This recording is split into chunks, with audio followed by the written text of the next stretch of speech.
Well, it's just you and me now. Coming through? Yeah, you're good. Okay, cool. Hey, Steven. Steve, you know you're my favorite person to talk to in Vegas, right? That's why I follow. Yeah, that's why I follow you around. It's like, you're going to lunch? I'll go to lunch too. I totally tagged along. Dude, it's totally mutual. When I like think about a few of the people at Vegas that I routinely like hanging out with, it's like you, Pork Butt when you would go, and then Merc. You and Pork Butt together are hilarious. Just the amount I'm like of sad that he's kind of out of that Eve game. Yeah, me too. Because when you guys are like a perpetual energy machine going back and forth with. I went to visit him for like Thanksgiving. That's how like good of friends we were. I like flew down and saw them and spent the weekekend. So you did go, because I remember he was inviting you in Vegas. Yeah, like, go. I ended up going. All right, cool. All right, Carneros when he gets back. Holy cow! So this is cool because this is the first time I'm doing this, where we do this kind of. And I didn't think about doing video, but now that I'm doing it, I think it works out, because just in case we ever wanted to use that. But the first time I thought, let's have a discussion with guys that know about this sort of thing. And so it's really good that it's kind of open and free flowing like that. All right.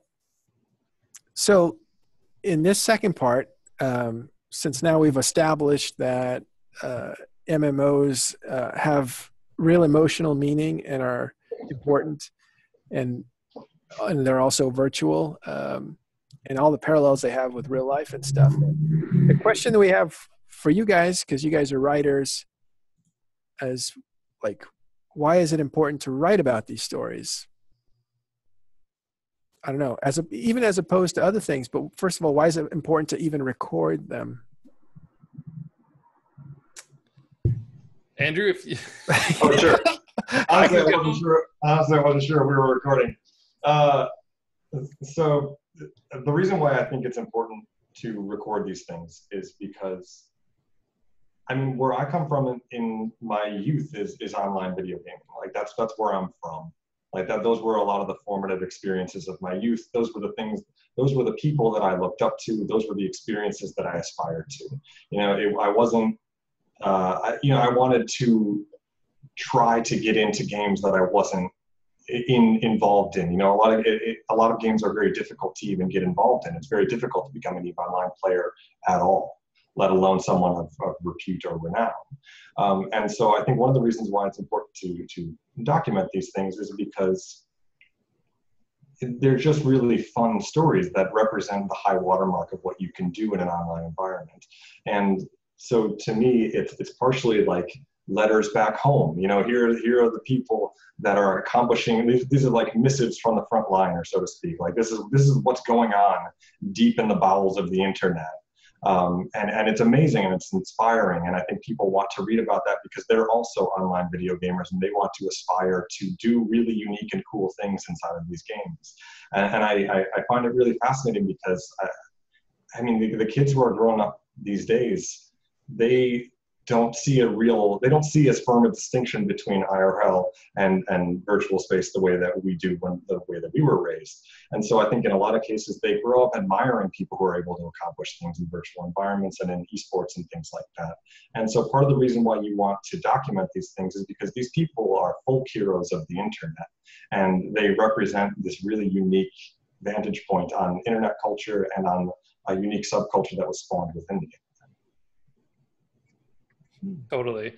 I think for me, it's so interesting because like Andrew, you come at this from sort of this historical perspective in your writing. And so I think a lot of that like objectivity is something that you strive for. Accuracy is something you strive for. Not that I don't strive for those things myself as a journalist. Oh God, I'm about to be fired.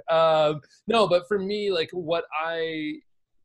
my sort of body of work is really focused on very personal stories, or at least the things that I'm kind of most proud of and kind of think matter the most. It focuses on personal stories. And I think for me and why it's so important is like there's a reason why like parables for a long time were kind of this universal way of communicating moral truths, or just kind of human truths. And I think that in a lot of ways, games and multiplayer games and the stories that are told within them have almost become like the modern parable, which is that like you can tell this story of, you're telling these stories that are like, they sound like mythology. Like there's hero journeys, there's all these things, but they're happening by real people, and they're happening in sort of the context of this fantasy world or these virtual environments. And I think that there are truths that can be explained in a game that kind of resonate with people in a way that maybe necessarily wouldn't if they just experienced it in the physical world. And being able to explore like the reason why people do things, or why people are compelled to devote their lives into leading these alliances, helps inform why maybe people in the real world devote their lives to leading any kind of organization, right? And we've kind of spent this whole discussing about how the experiences and the emotions that you feel in a video game, and specifically multiplayer games, are no different than sort of physical expressions of those same feelings. And so I think that's really important. And I to me, it's just fascinating. I love being able to tell those stories, and I love being able to connect with people through such an abstract medium, because games are very abstract. The second thing I think is so important is that like internet, it used to be something would happen and someone would write it down.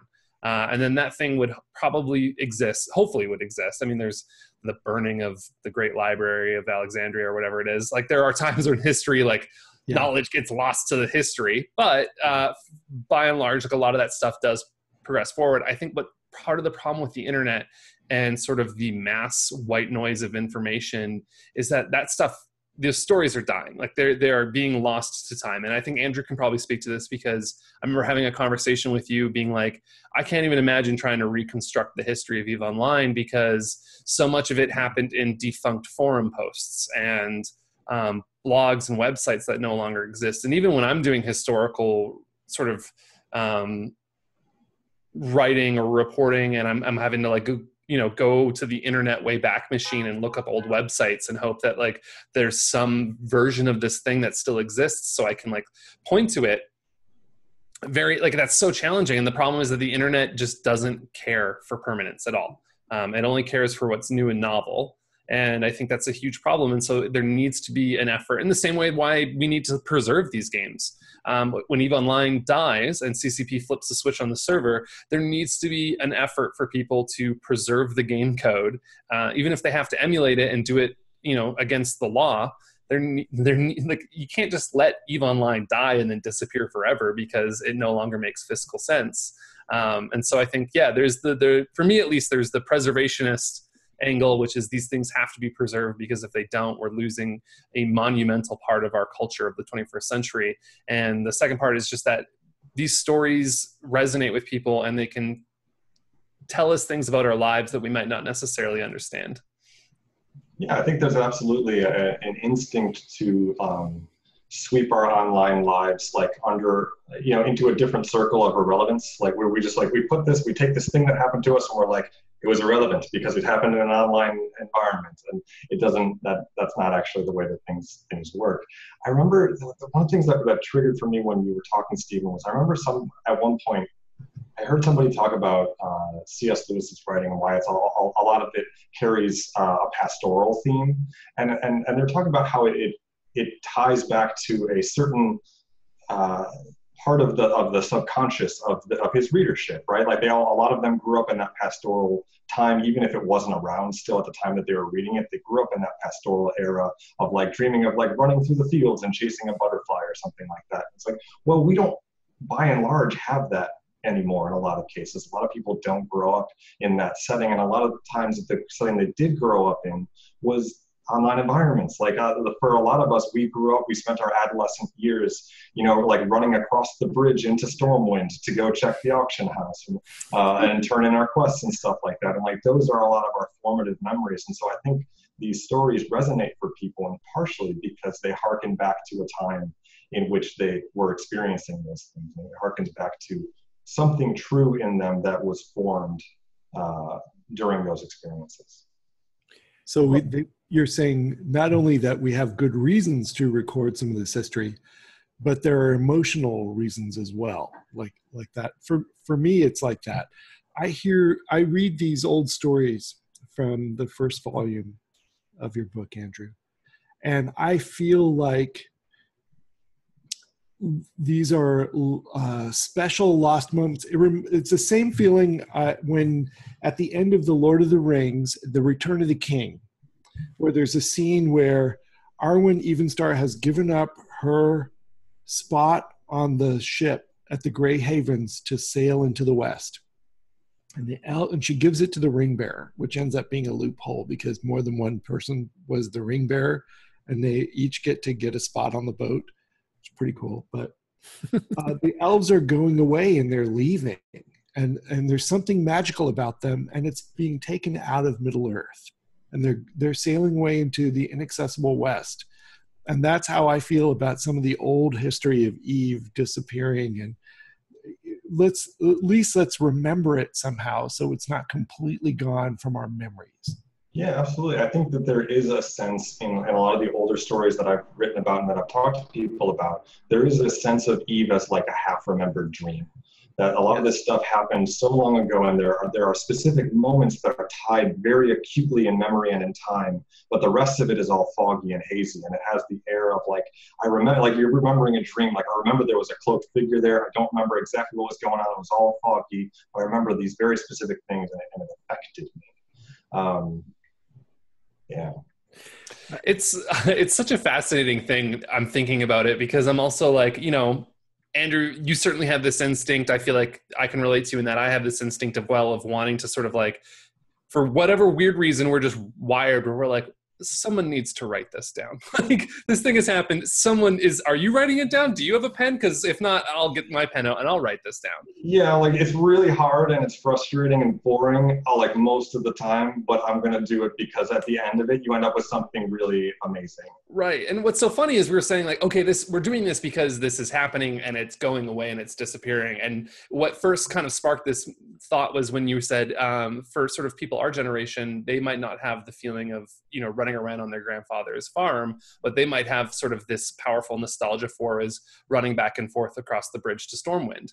And what kind of went through my mind is like, oh, that's interesting because the bridge to Stormwind has now changed. Like they've updated the game, they've updated the models, they've even in a lot of ways like changed the physical geography of World of Warcraft to make it sort of more modern. And because of the story and everything like that. And that old version is now gone, but that's actually like just really no different than any sort of phenomenon we experience in the real world, which is like, I go back to my hometown and it is vastly different and it is alien to me and it freaks me out when I go there and I see like a Walmart where there used to be like the mom and pop like boutique and stuff like that. And you know, it's funny that I have this instinct to like jot down the digital memories of people, but I'm like, is anyone like writing down like the physical memories of my hometown? Like, I don't know. I'm mostly just like blabbering out loud right now. No, but I think that's absolutely true. And one of the things that I've been thinking about this whole time is the reason that's most acute for me for why we should document things like this. You should try to figure out what is the personal effect of what comes out of a grand game like EVE Online. Part of the reason for me is we may not always have games of this scale. It's not necessarily a given that online games will continue to overmatch the scale of things that have been happening if the business model isn't there for whatever reason, or the technology isn't there for people to create these specific kinds of environments like EVE. We may not have stories like this come out anymore. And like you think about something like the moon landing or something like that, where we had a tremendous technology at one time, and then we kind of like let it wither for quite a while, to the point where we probably could not go to the moon right now. And like that's not to say I know anything about rocket science. I don't know if that's necessarily even true. The point is to try to make an analogy about the fact that it's not a given that we will always accelerate beyond this. And in order to make the case that we should accelerate beyond this and explore new regions of online territory, of new types of experience, and give gamers new tools and new types of like mass experience the way EVE does, where you're dealing with thousands of people all at once. The only way that you can do that is write down the story and show a developer the way that you did, Carneros. Say, this is what it's like to actually be there. And this is what you can create for your players if you make this giant convoluted system of gameplay, and it'll take you 5 years and 100 people to do it. But at the end of it, your players may spontaneously create a tale that rivals the Lord of the Rings on their own, and they'll have lived it themselves. And that's worth doing. And so like that's part of the reason why I do what I do, which is to convince people that this type of gameplay is worth creating and worth expanding upon. Now, both of you are writers professionally. I'm a writer amateurly.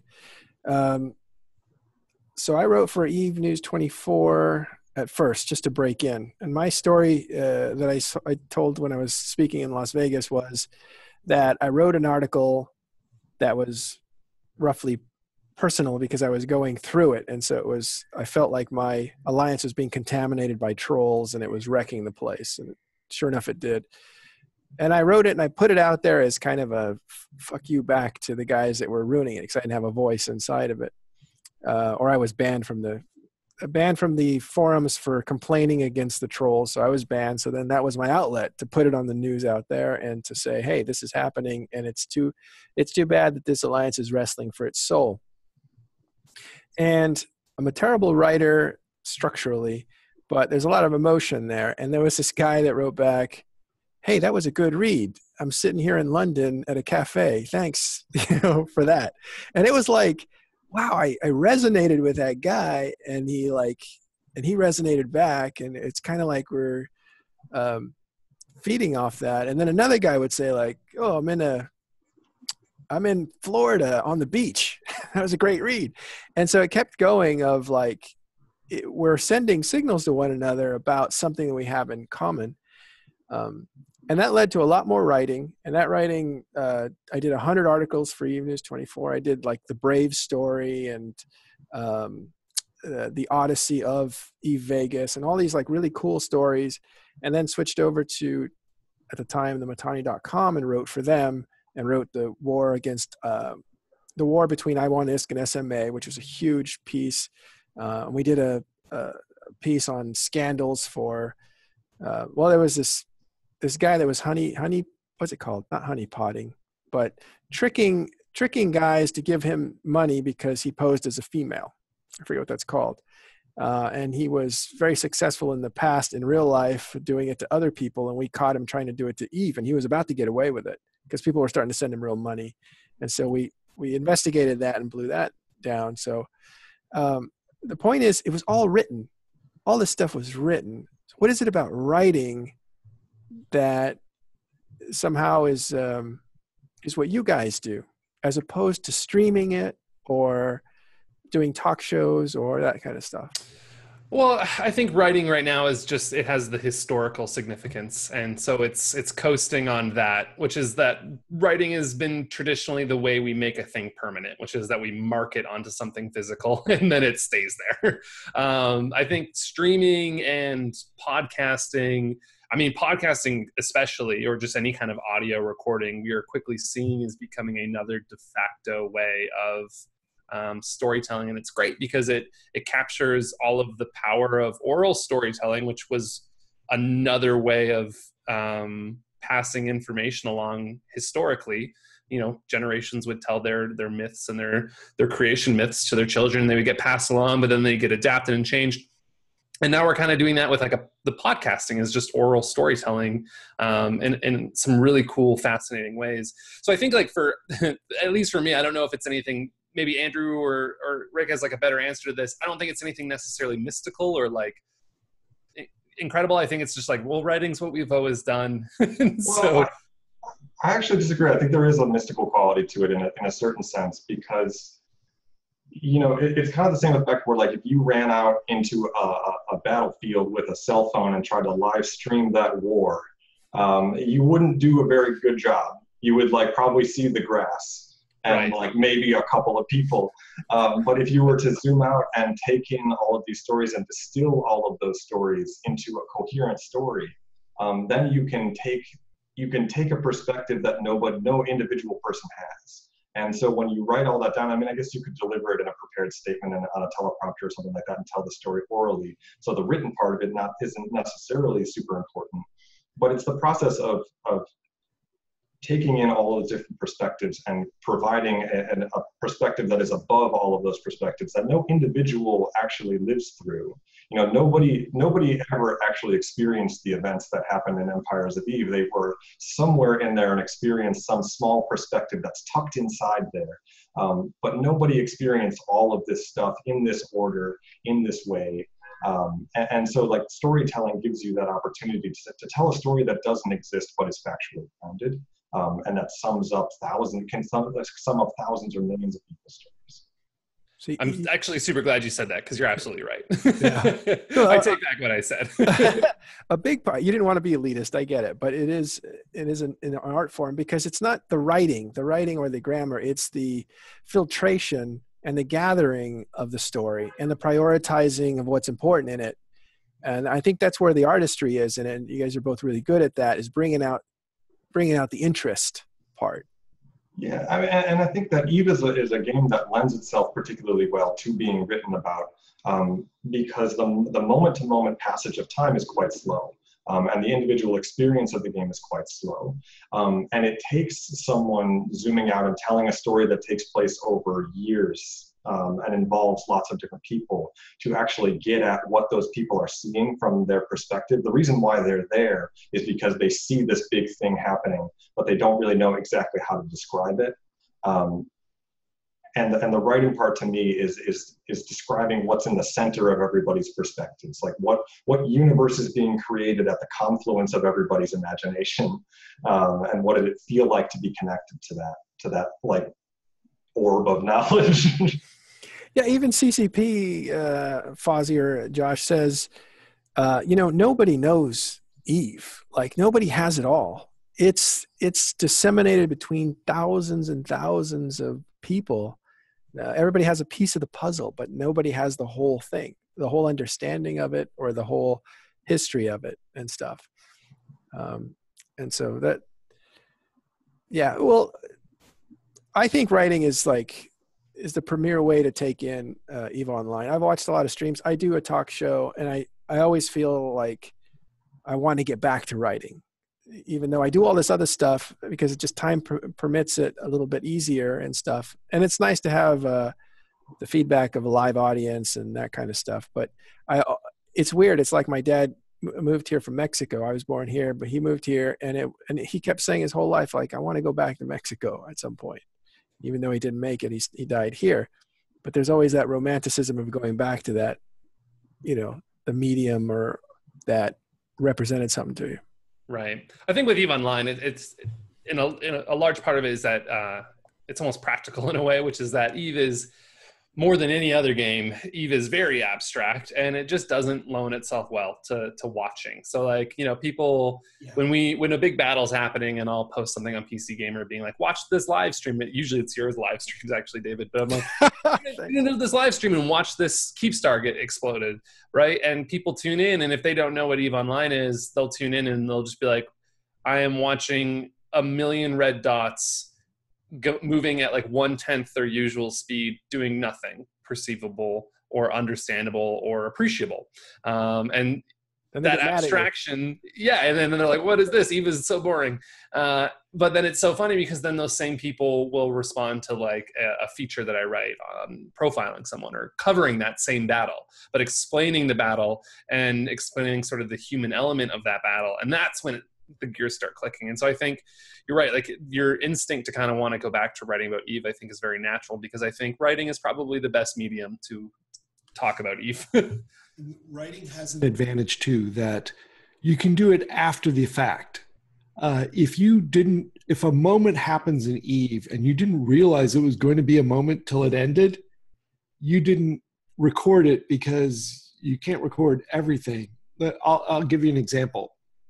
Going back to the Casino War / World War B, and I'm trying to be neutral here to some degree, but there was a moment, there were some meetings that I was participating in with the leadership of Circle of Two, and I didn't know it would be meaningful until Circle of Two switched sides.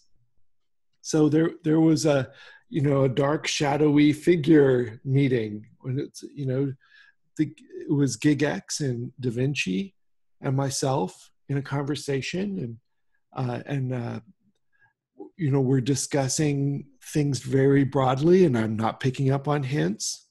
And then, but we were talking about where to move our staging system. And then there was leaving them and driving over to a hotel downtown where the Mittani happened to be in town, and joining him at a hotel bar and sitting at a high top table for a glass of wine and a conversation. And, Giggs thinks we should do this. And, how many times do you want to move your staging system in a period of 3 months? Why don't you think about this and that?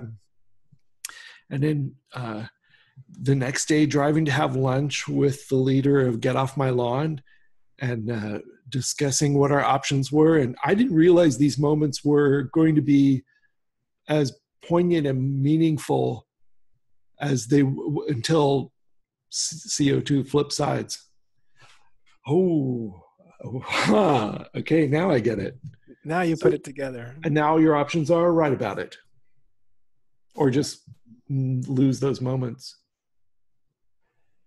Well, that's funny because you said both titles to a war, and this is kind of funny. And maybe it's only EVE Online, I don't know, but because there's such huge conflicts, because they have a united history, it seemed to me that, well, first of all, it seemed to me that people are now very, very impatient to name a thing, to give it a name of some sort. And I don't know what that's about. Maybe we can discuss that. But a long time ago, it didn't seem like people were in such a rush to name something. So that's a contrast between back then and now. However, the guys that I talk to, like Vince Drake and the heavy hitters that are actually running these wars, are not really in a rush to name it. Maybe they're more old school or not. So it's kind of like there's a different party that's in a rush to name it, not the participants so much. Yeah, absolutely. I think that to a certain extent, it has become clear to the community that there is a psychological value in being first, and that there is a great propaganda value in getting to title the actual conflict. We were kind of joking between air about how I accidentally tripped up when I introduced myself, and I said that when I was talking about the second volume of my book, that it would go all the way up to World War B. And I just sort of blurted that out on accident because I haven't gotten to that era of the research exactly yet, and I'm not steeped in the importance of clarifying what I'm talking about, and that I'm talking about an event that does not have a solid name, and there's an ongoing debate about what you should call it. At this point, probably the appropriate name would be the Casino War / World War B. That's what everybody calls it and knows about it as. You could probably settle that. That makes a lot of sense to me. And the way that I've kind of opted to deal with that particular controversy, because I kind of sat down when I was deciding what kind of language I was going to use in my Kickstarter. I was using the same sort of logic, which was like, well, what am I going to say it goes all the way up to? I have to talk about what it's going to go up to, and I need to use a word to communicate what I'm talking about, but I have to choose my words very carefully because I'm trying to do something that is non-biased. I'm trying to do something that provides a service to all different members of the EVE Online community, regardless of which side they happen to play for. And it was in that moment where I was thinking about it, about how I was going to choose to do that. I was like, my God, I just should explain to the reader what I'm going through right now. Like, what could be more fascinating than explaining to them that there are camps within this game who will be very upset based on which name I choose to use, and that there might be an argument based on that, and that it could last for hours, and it's been this debate's been raging for months, and there's still no settled side because both sides are so voracious in their defense of both of these sides. And now we're at this kind of stalemate where it makes sense to call it something that's hyphenated. And I don't know that for sure. I will have to make up my mind when I really sit down and get my hands in the meat of the research and talk to everybody and see how they really feel about this. To kind of hopefully get a behind the scenes look at, like, maybe there's one side who's like, we don't actually care about whether or not it's called that. We're just trying to screw with the Imperium or something like that. That to me makes an impact. And I hope to be able to find something non-biased to be able to get above that fracas and Good luck. communicate without getting someone upset.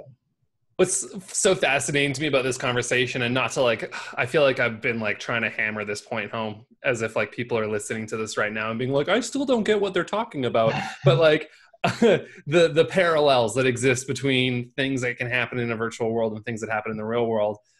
It's fascinating to me that we're having this big conversation about like, what do we call this war that happened most recently in Eve?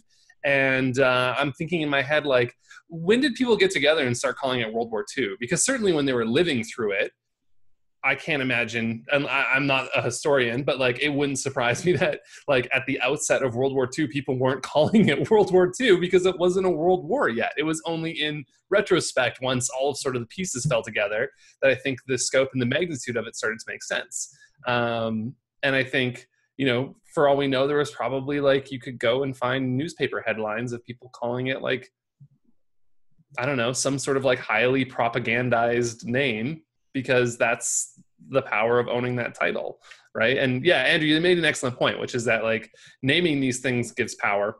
One of the interesting wrinkles with EVE Online is that like, you know, there's that famous quote, like history is written by the victor, right? And so when you win a war, you almost get to name it because that's part of the thing that you won. But in EVE, that doesn't happen because nobody ever really wins a war.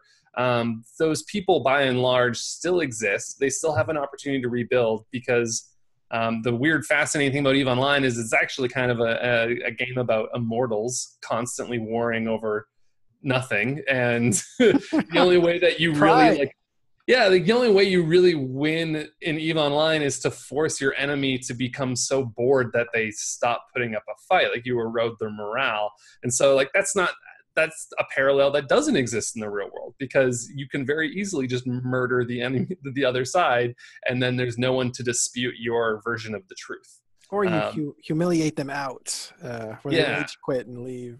But you know what? Like those things are like at the end of the day, like eroding someone's morale, humiliating other, and I'm talking about within sort of the context of EVE Online. Those things are only so effective, and we've seen that time and time again. Which is like an alliance is dealt what is in EVE terms considered a total mortal blow, and 6 months later they're back up. They are reformed, they're retaking space. And even if they're not 6 months later back up, they're still on subreddit threads, shit-talking the victors and, you know, still fighting for their version of the truth. And that'll never end unless they just give up and start going to the forum. Well, one of the powers, I mean, we have to say it, like wars and all kinds of societal things are named by the people who write. And that seems to be one of the powers that you guys have. Like, if Andrew were to say it's World War B, like that's a huge advantage to the people who supported that name and a huge disadvantage because he is such a figure and he's codifying it in this volume and stuff. Do you guys feel responsibility for that kind of power? Absolutely. I mean, I personally do. I can't speak for Steven, but I'm pulling up a quote I have right here that I just saw. I think it came from one of the Dune books, and it literally says, "Historians exercise great power, and some of them know it. They change the past, thus they change the future." And I'm thinking about including that in the book as just sort of a nod to like, look, I know my role here, and that my role here has a certain weight and a certain power, and I want to at least confess that to the reader so that they understand the position that I'm in, and that they can hopefully, if there is any implicit bias in the way that I report stories or in the way that I choose to tell the story, maybe I dramatize something or make someone out to be worse than they were because I thought it made for a really good villain on accident or something like that. That's not stuff that I do on purpose, but there are temptations in storytelling to put someone into an archetype in order to push the narrative along, things like that can come up when you're trying to write something on a huge scale. And I like to try to give the reader the keys to unlock my personal biases. So teach them about what it's like to be in my position and the powers that I implicitly have, because, you know, right now I'm the only person who has sat down and decided to do the work of writing all of this down from moment 1 to moment Z, or moment A to moment Z. that exclusion, that fact that I'm the only one who gets to have a voice there, is a tremendous responsibility. And I feel a need to help the reader defang the biases that I, as a human being, naturally have. Yeah, I think Andrew has like I think that's a very noble way of looking at it. I certainly aspire to that too. I think if you go back and read any of my articles covering that war, I called it World War B in every single one of them. And I'm not sure if I even thought to like consider the alternative, because that's what it seemed like. And maybe, this is me being honest, like brutally honest here. I'm kind of like, I need to, it was a learning opportunity of being like, taking the time to really just understand the perspectives at play and making and analyzing your own inherent biases. And so for me, when I saw what felt like the entire galaxy rising up to take on this force that they had branded as like Maleficent, it was easy to sort of fall into to buy into that narrative and call it World War B. It honestly didn't feel like until a year ago that really the casino war stuff started actually gaining traction too. But that's like kind of a whole other conversation. But yeah, no, certainly like there's a huge responsibility there. And you have to be very careful about how those types of things can give a lot of weight and gravity. I mean, there's like the observer phenomenon, which is like some quantum mechanics term that I'm not going to pretend to understand very well, but the idea of observing something fundamentally also alters it at the same time. And a part of me, as much as I want to strive for sort of objectivity and everything like that in my reporting, especially in my reporting, not in my feature writing, well, always in my feature writing, but especially my reporting, I strive really hard to get the facts right.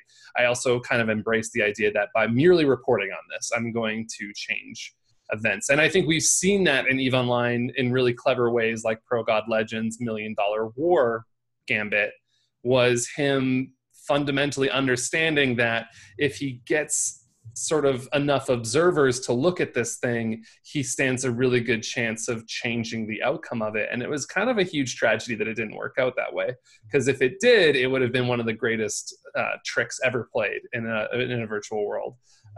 But anyway, I digress.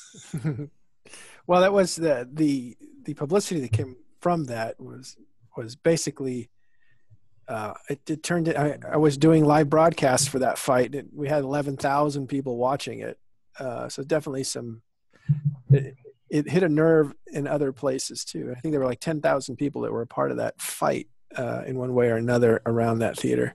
So. Yeah, the game just couldn't handle 10,000 people wanting to fight each other.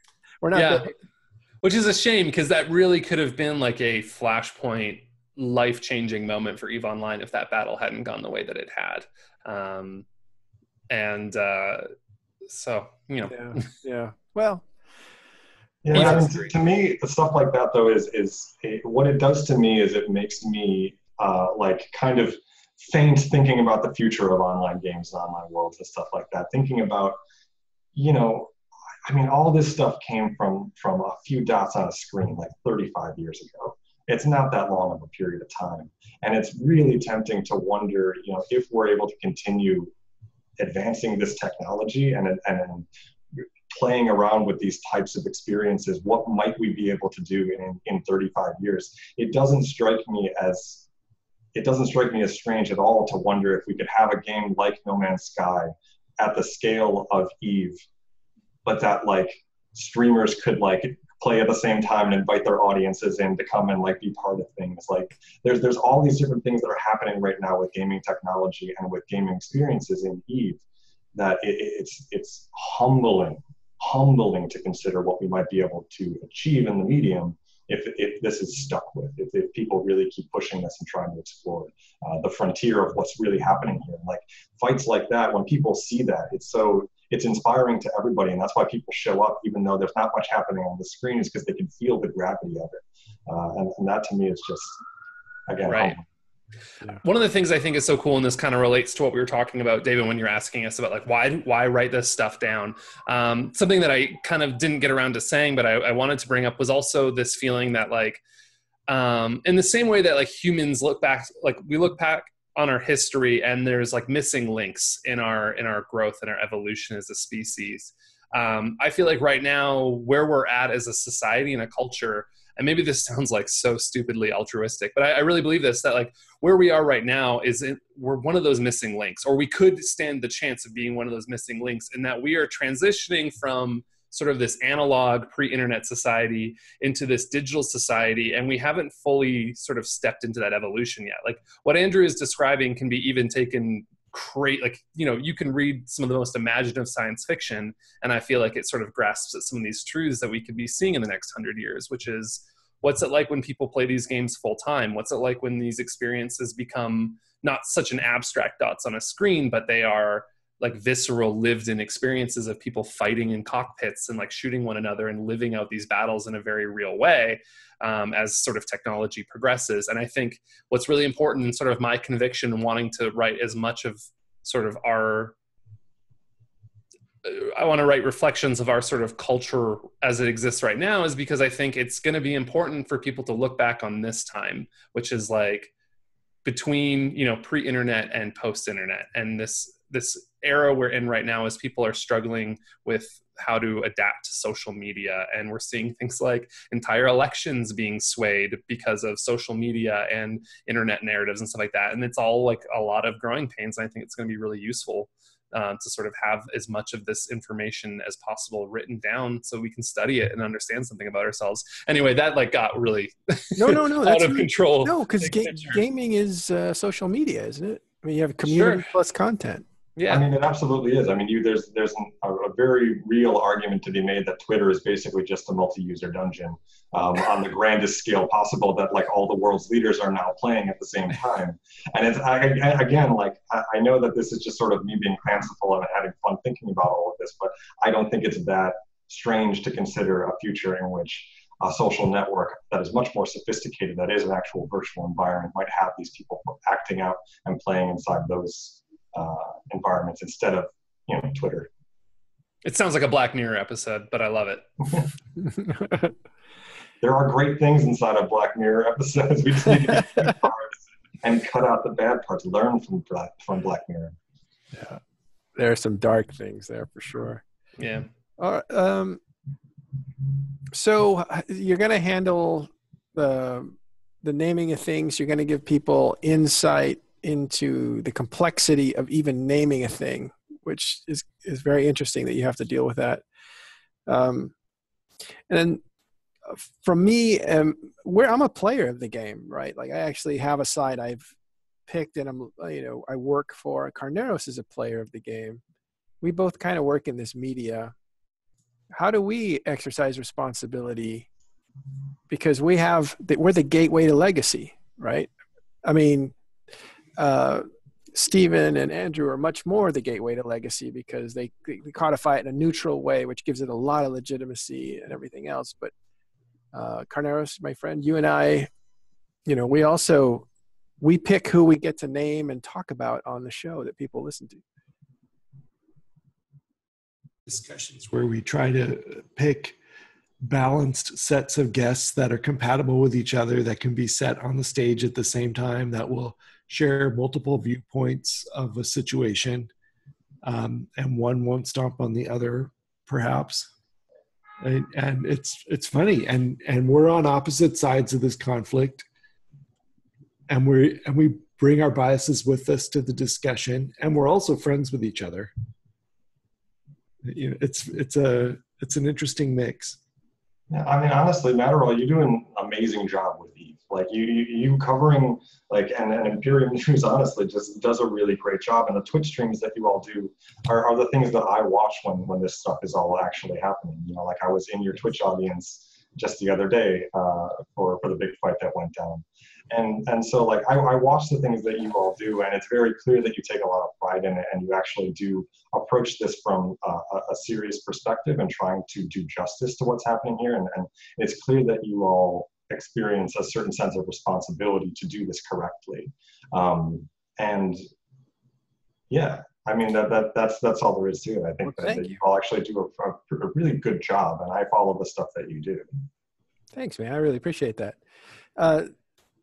From my perspective, it's I've given way to know that I can't do what you do and be above it all. Because when you speak to Eve, you're speaking to the totality of it. Both you guys do.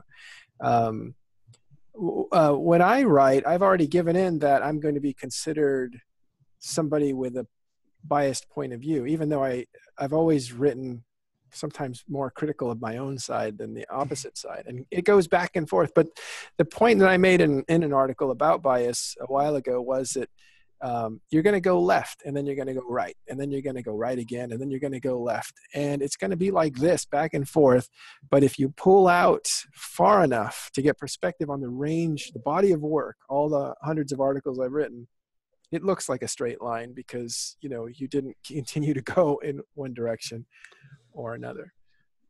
Yeah, I mean, this is kind of like a conversation that honestly, I'm not even sure if I'm like equipped to talk about. But what I will say is, like, I don't think people talk about bias like it's this dirty, awful thing. And because like Andrew and I kind of come from this reporting background, there's sort of this need to not have bias or to eliminate it as much as humanly possible. But I think from at least like your perspective and for most players' perspective, like that bias is also insanely useful. It is, even in a historical context, it is very important that we have,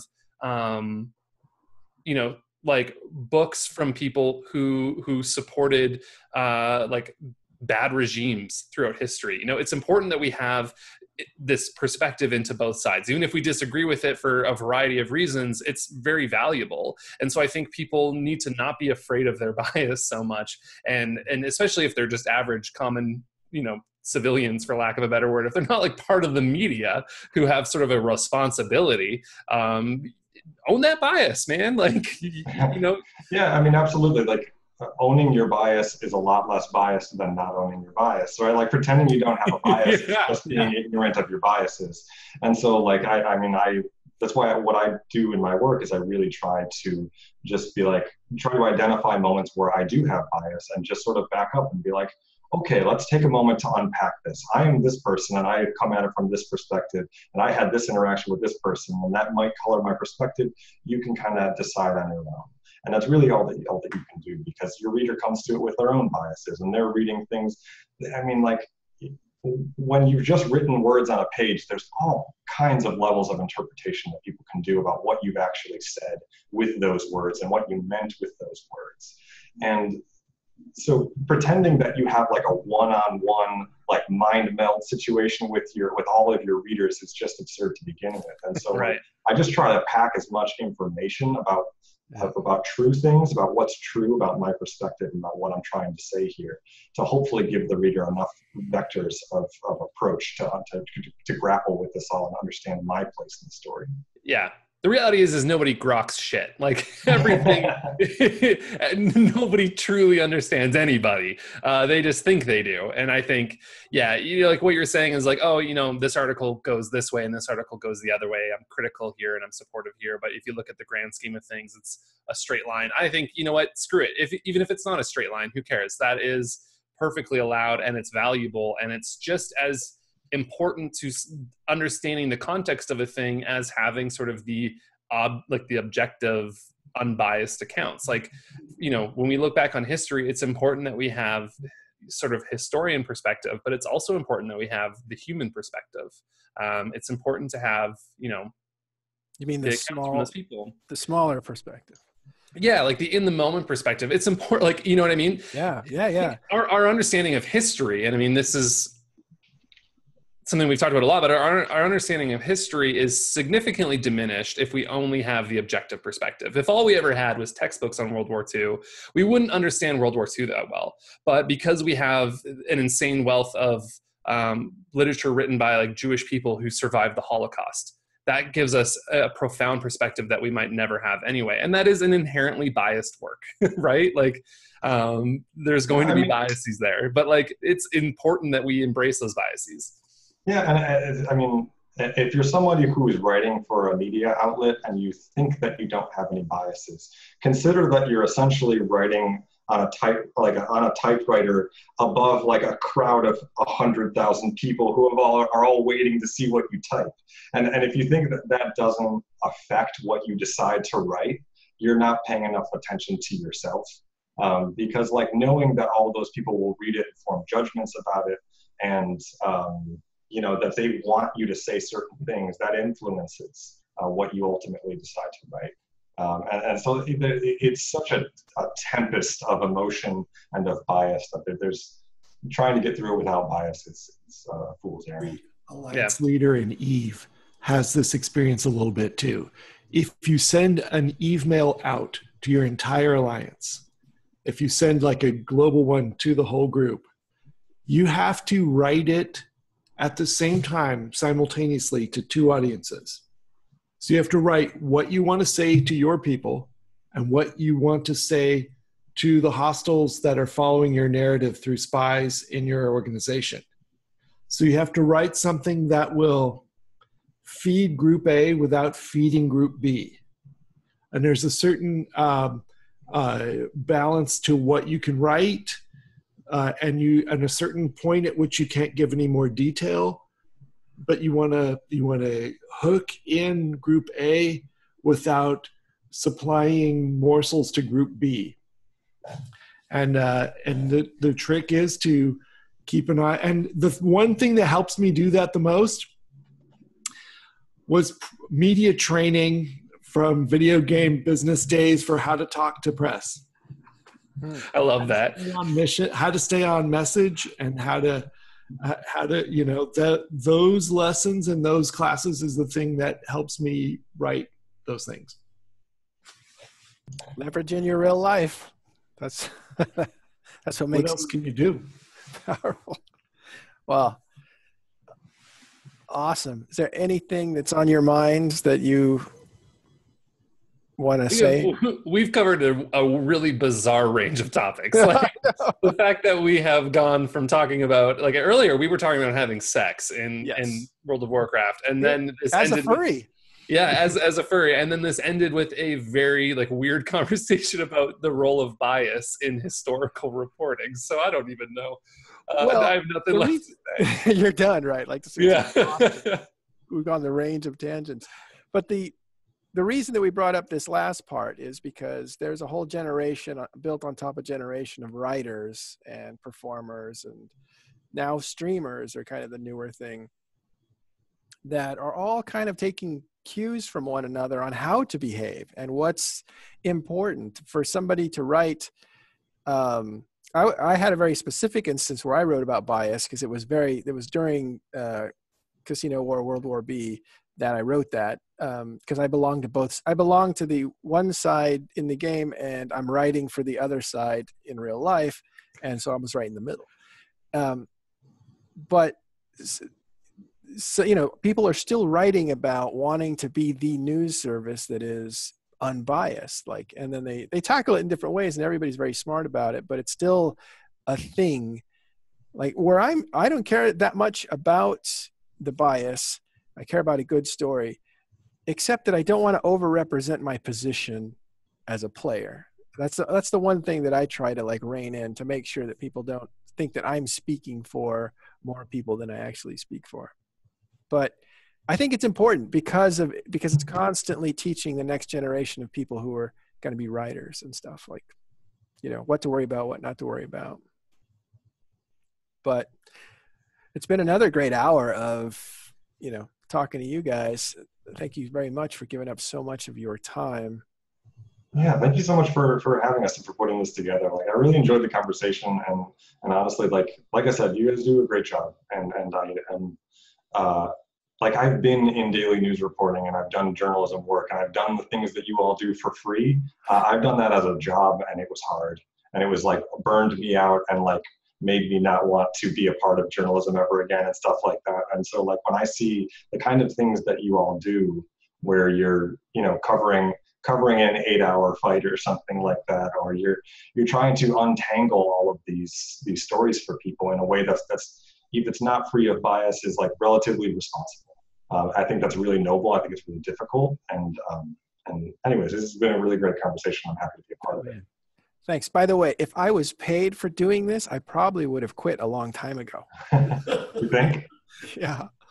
As soon as you label it a job and money, you realize, like, what the heck am I doing? But it's that it's that dedication to not let your guys down kind of I thing. saw this great thing on Twitter today, which was, that saying like, oh, if you do what you love, you'll never work a day in your life. And it was that written out on a wall, and then someone crossed it out, the second half of that. So it said, if you do what you love, you kind of just work all the time, is what they wrote underneath it. And I was like, that is true. That is very true. Absolutely. Well, awesome. Thank you very much, Andrew Groen, Stephen Messner, and Rick Carneros.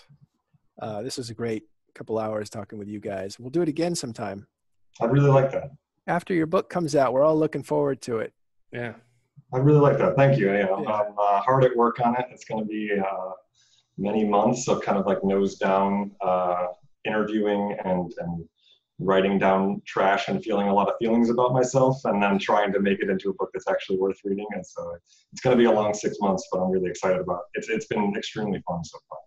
Yeah, well, it's highly anticipated. Highly anticipated. Well, thank you guys.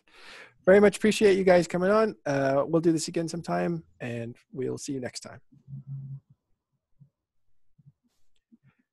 So I don't know why I gave it an ending, but just to have it, just to have it recorded there. So we're like done. Sweet. And I'm gonna export. I know that you stayed extra time because you only had 30 minutes, so I really appreciate that's okay. That's awesome. You didn't get in trouble. No, it's fine. I'm kind of tired. I mean, that was a lot of. I know. I ignored all the fleet pings. Did you? Oh, Andrew, I wanted to ask you. I think I've placed this. Check what your input is, because I have a feeling maybe it's your computer. I had the same idea too. So yeah. I have a really strong feeling that you're not recording through your microphone. You're recording through your webcam's microphone. Yeah. Oh, right in that way. Check and see. It's still. I didn't know it was that bad, guys. I would have tinkered with it. It's not terrible. You're but I can see your microphone, and I'm like, there's no way that microphone has that sound. Well, I turned it way low because it seemed like it was super high before. But see what the input is set to. Yeah, see what it's. Well, I tinkered with that at first. Oh wait, hold on. Let me see. Oh, okay. So maybe it is. You're right. Really? Switch it to your microphone. Yeah. Let's see how great you sound. Yeah, you sound. All right, reload it. Let's do the show again. Oh my God, that's totally. As soon as I should have said something, I totally forgot halfway through the show. But as soon as you were doing your intro, Andrew, I was like, it dawned on me, and I was like, because that's happened to me before too, and I was like, oh my God, it's using his webcam audio. And then I almost wanted to just blurt something out in the middle of the podcast, and I should have, because then we could have fixed this whole thing. And then I just was like, Andrew, now get closer to Mike. Let's see if you're louder. Hey, Matterall, what's going on? That's perfect. It's like studio. I'm sorry. I should have said something. My bad. This microphone was good. Well, you have to turn it up. Now you have to turn it up. It's very quiet. But yeah, I was like, there is no way that you're that kind of microphone has that. Everything. I'm so bad. I should have said. Guys. I really wish that I had caught that. I didn't realize it was going to switch the inputs when I plugged it in to do the video stuff. Sorry, Matterall. It doesn't sound that bad though. Actually, you were still audible. But next time we do it, definitely we'll have like a yeah. Yeah, it doesn't have. We can do it again relatively soon too. I don't mind making the time. We can come out and talk whenever you want. Okay. Yeah. Not whenever you want. Wait, let me take that back. I'm a relatively solitary person, and I don't talk to people that often. So with that in mind, anytime. All right. We'll respect anytime within that confine. Hermitage, we'll respect it. Yeah. All right. I got to head out, guys. So I will talk to you all soon. It was a pleasure. Yeah. Rick, it was awesome chatting with you. Yeah. Steven, let's get together and then play video games sometime soon, okay? That'd be cool. David, I guess I'll see you at Vegas. Andrew, you're going to go to Vegas? I probably will end up going to Vegas. I'm in writer mode right now, but we'll see. Okay. Well, hopefully we'll all meet at Vegas. Carneros, are you going to Vegas? I'll be there. Okay, cool. We'll hang out at Vegas. I'm listening to Fleet Comes too. All right. Okay. Take care, man. All right, see you guys. guys. Bye. Oh yeah, take your gigs.